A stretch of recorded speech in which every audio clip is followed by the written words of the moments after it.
La notion de chercheur est en train d'évoluer considérablement et elle va être encore de plus en plus marquante prochainement avec le chat GPT, etc.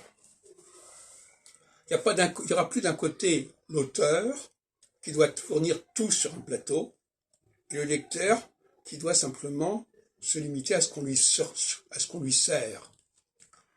Il faut que le lecteur mette la main à la pâte.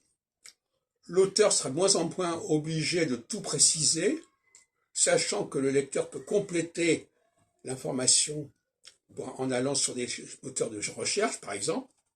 Donc ça n'est plus la même charge. Il n'y a plus la même charge d'information qu'auparavant.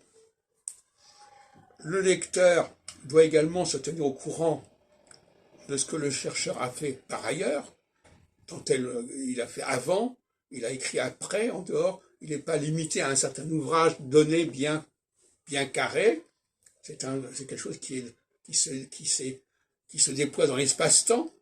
Donc, il faut qu'il cherche, il faut qu'il aille chercher, il faut qu'il aille se renseigner, il faut qu'il s'informer. Ça lui donne un travail, ce qui n'est pas une mauvaise chose. Parce que, au lieu qu'il y ait d'un côté les auteurs qui donnent tous les éléments et les lecteurs qui vont gober cela, comme c'est le cas par exemple dans le domaine de la littérature, du roman, policier, etc., où on vous donne toutes les clés, dès qu'il s'agit d'un essai ou d'un article, eh bien, vous avez la liberté en tant que lecteur d'aller chercher.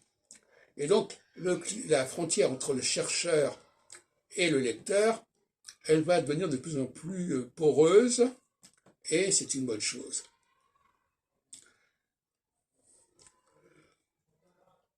Et ça va d'ailleurs libérer l'auteur d'un certain nombre de contraintes, un certain carcan.